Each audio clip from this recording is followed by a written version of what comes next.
YouTube. Welcome to Jackie's Literary Corner. I am Jackie, and here is my review for Gone of the Woods by Liz Moore. So this is I probably should have read this during the summer, because it definitely would have been a summer, I think definitely goes with the summer theme, because it mostly takes place at a summer camp. But it was one of those things where I've been meaning to pick it up, and then I saw it was one of the Goodreads challenges that I've been every so often looking at and seeing, oh, maybe I can read some of the books from those challenges for fun, just a fun motivation. But this is a story about, it takes place, like I said, at a camp, Camp Emerson, and you have this rich family who, let me see, the Van Laar family, they own the camp, and you find out in 1961, they had a little boy that their son went missing. And then in 1975, their daughter, they decided to send her out to the camp because she's a very rebellious child. She doesn't really get along with her father. He doesn't approve of her behavior, and they decide to send her to the Camp Emerson. And she ends up going missing as well. She ends up going missing like her brother did. So the book has two timelines and is a multi-perspective story. You have some of the young counselors' perspectives. You have the mother of the boy and the girl, Barbara and Bear. You have the perspective of some of the people that work for the family, not just the people who work at the camp, but also the people that take care of the house. And it's about, these two disappearances and what happens, and not just that, not just them trying to find out what the kids during both times, but also you get a little glimpse into the personal lives of these characters. You learn how Barbara and Bear's mom and dad met, and you learn about their complicated, messy relationship, and you also learn about some of the young counselors that work at the camp and their relationships, and how all these people are connected to each other, and how it all goes back to this rich family, and all their skeletons, all their little secrets. This was a page turner. I just kept wanting to find out what was going to happen. What happened to these two kids? Is Barbara going to turn out alive? Did someone kill her brother Bear back in the day? How did they go missing? Who is responsible? Are any of the parents responsible in the Van Laar family? Or maybe one of the counselors is responsible? I kept wanting to know. And of course, the whole multi-perspective story is you get something happens or is revealed when you're from that character, but then the next chapter is a different character's point of view. And then you have to keep reading to find out what happened to that previous character that you were really interested in. So it definitely kept me reading, because I definitely wanted to know when we were going to get back into the head of each of these characters and their point of view. And I felt so bad for Alice, the mom of Bear and Barbara. She was trying so hard to please her husband. And of course, she had that, the typical, I'm a rich man, I want this pretty thing on my arm, it's all about my image, and I need an heir, and we gotta have a kid.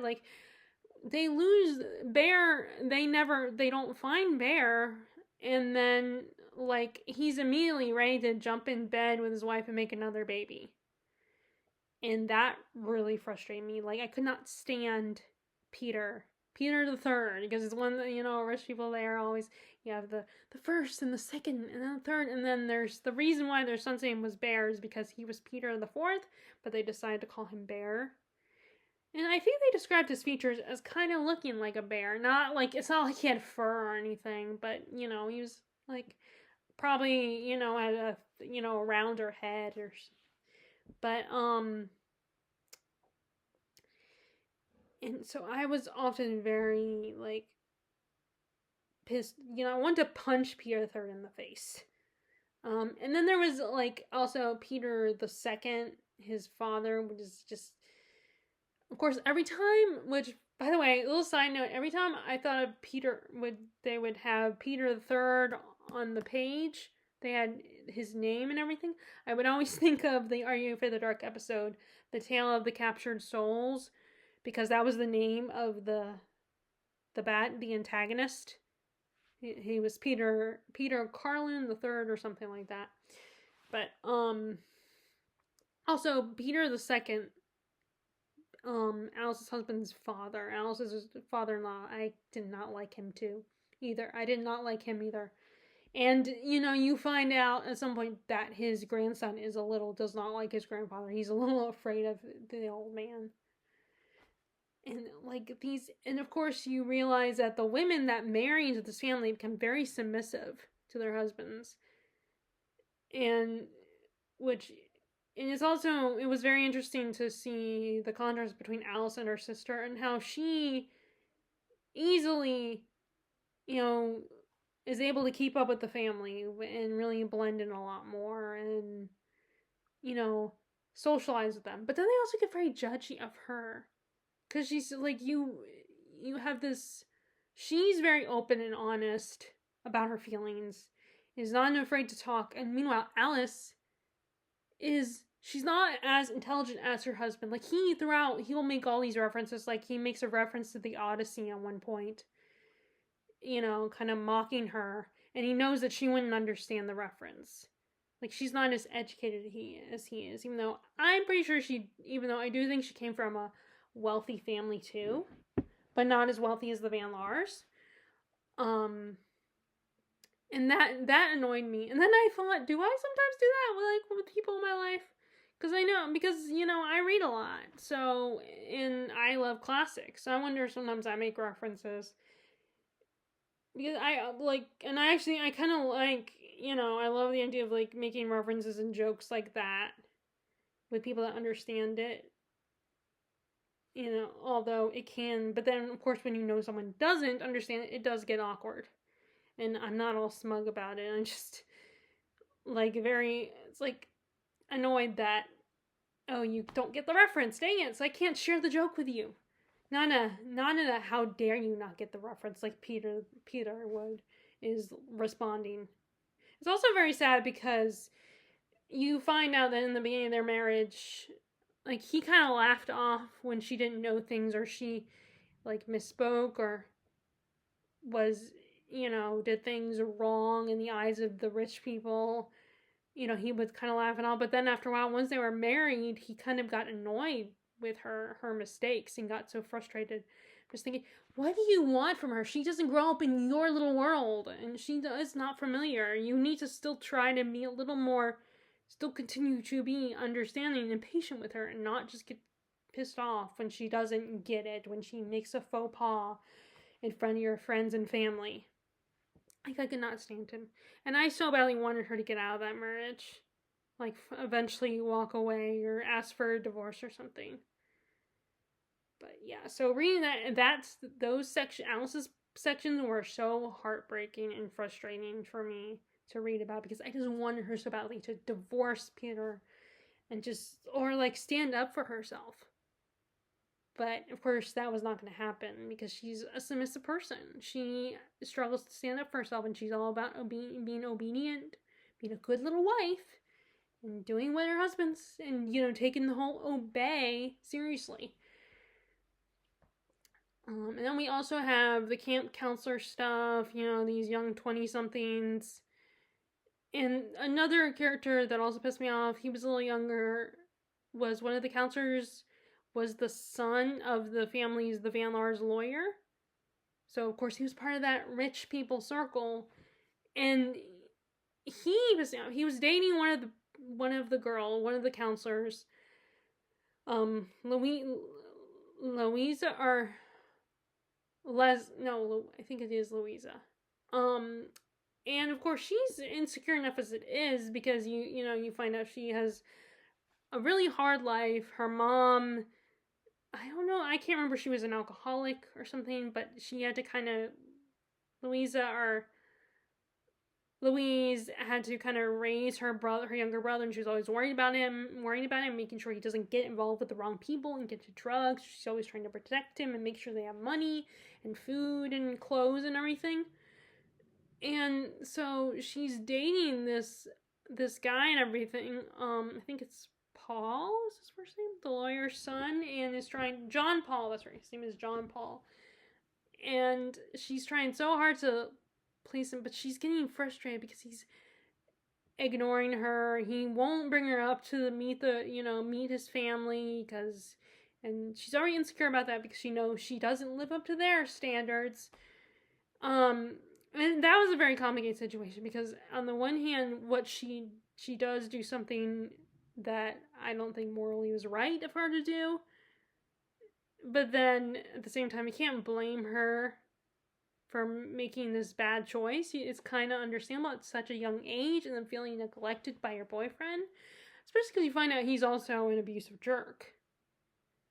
And you get the impression, of course, they're the typical rich people who will drag anybody under to protect their own image. Like he tries to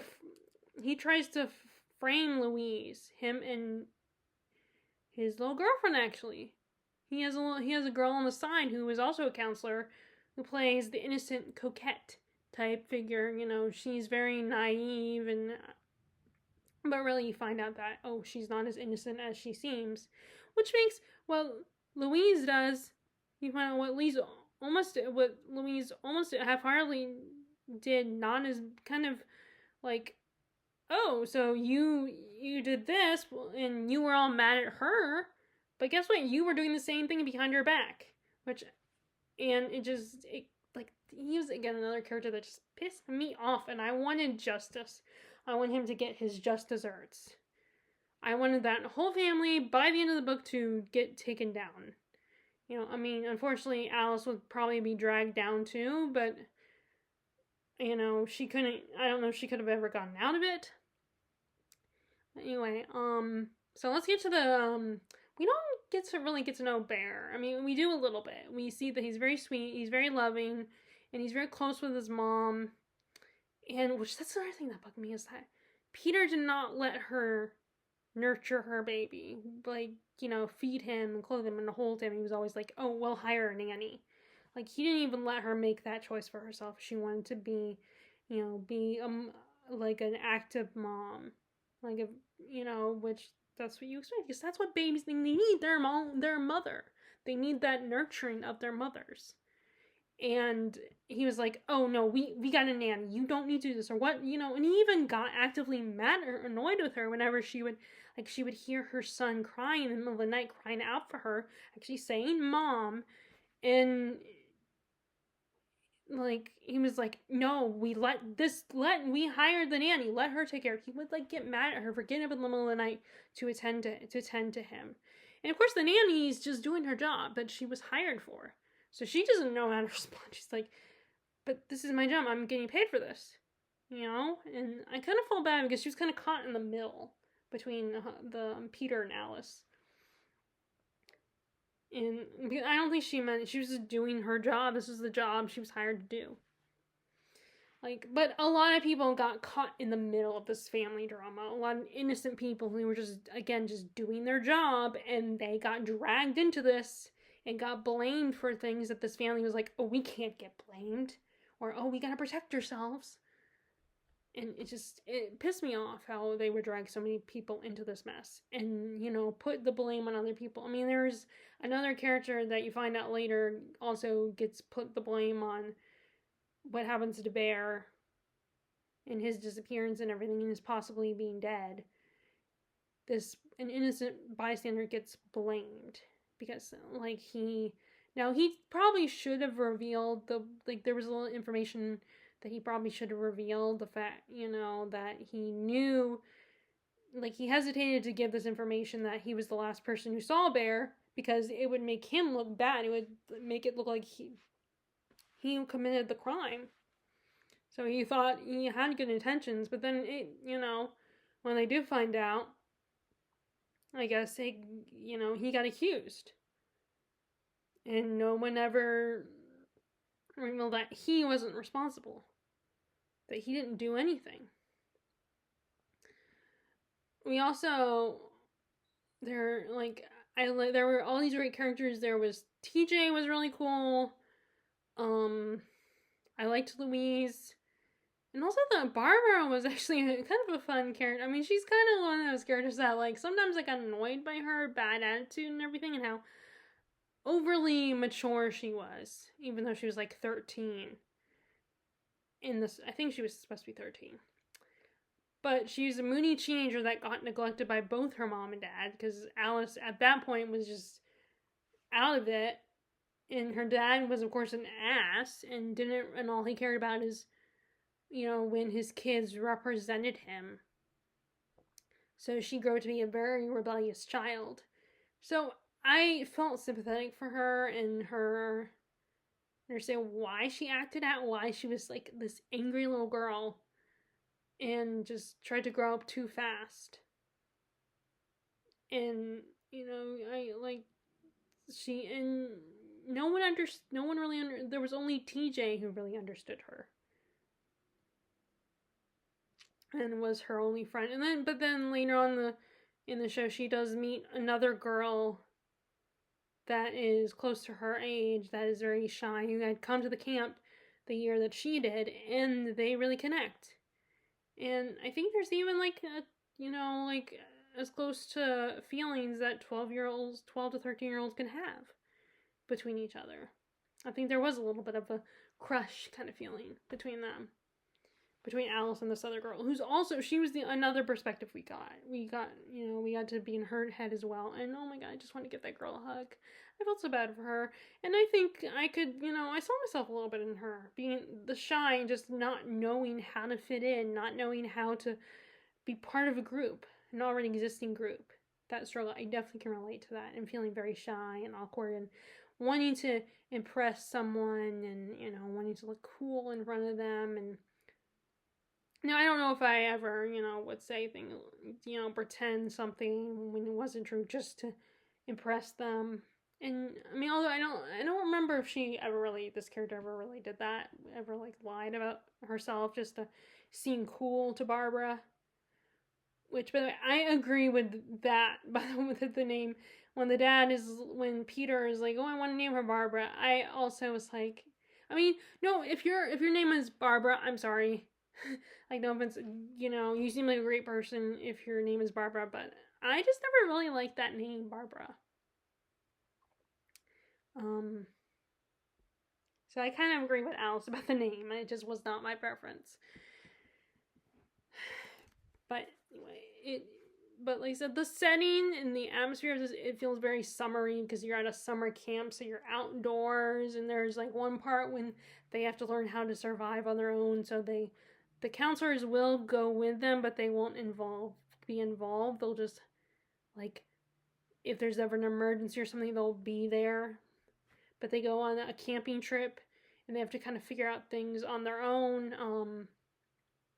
How to prepare a meal if they get an injury, a small injury, then how do they fix it? And unless they're on their deathbed, unless it's a really serious, I'm gonna pass out kind of injury, they have to learn, as long as it's not that serious, and they can figure it out on their, they will be able to figure it out. They have to learn how to figure it out on their own, how to pitch a tent, how to find food and stuff like that. It's actually an interesting concept, kind of a cool concept. I mean, I would be very nervous to do. I don't know if I would be able to do it, but I never actually went to camp. I never did the camp thing before.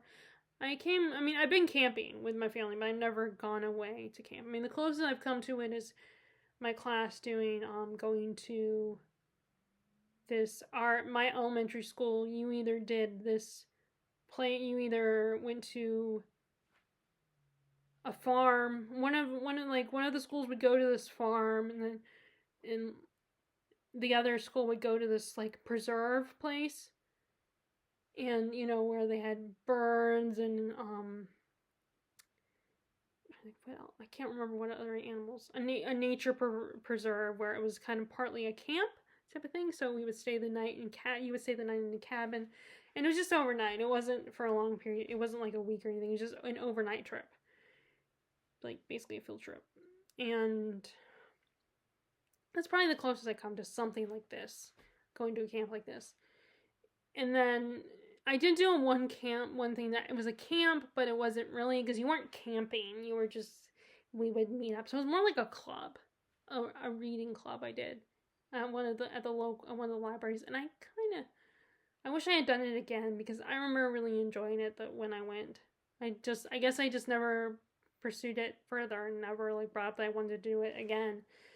But anyway, so yeah, I never experienced this kind of camping before, like with like a summer camp where you stay and your parents drop you off and you stay for like a month or a week or 3 months or whatever, however long they stay.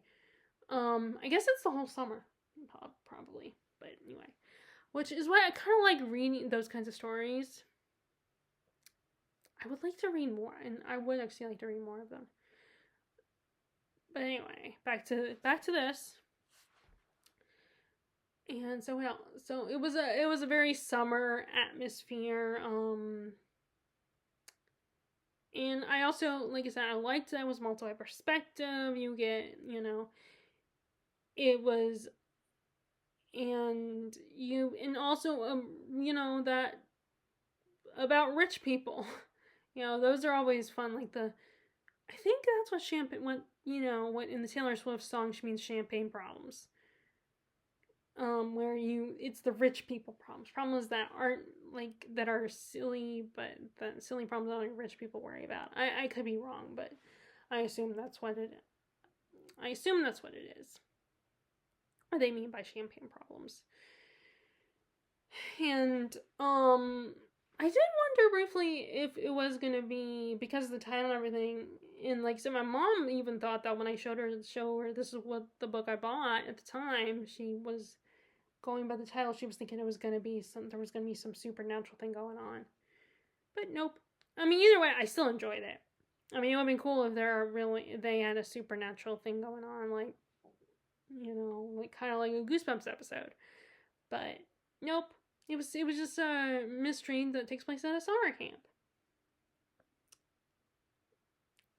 And I guess that's all I gotta say. I really enjoyed this. I had a good time with this. I don't know if I'll read anything, because there's I don't know if I'll read anything else by Liz Moore, because the 2 books that she has out, I'm not sure. Like I said, I attempted her first book, The Unseen World, but there was an aspect to that book that I was not comfortable with, that I wasn't ready to read about. And then the other one that she wrote, like Little Bright River or something like that, I'm not sure about that one either, if I'm interested in that one. I mean, maybe I will, because, and like I said, it's, if I get it from the library, I'm not spending money. So anyway, so that is The God of the Woods by Liz Moore. Please check it out if you like mysteries and summer camp stories and rich people, and their drama and everything, and just it's fun. Okay. So that is my review of this book, and I hope you enjoyed it, and I will talk to you all later. All right, bye.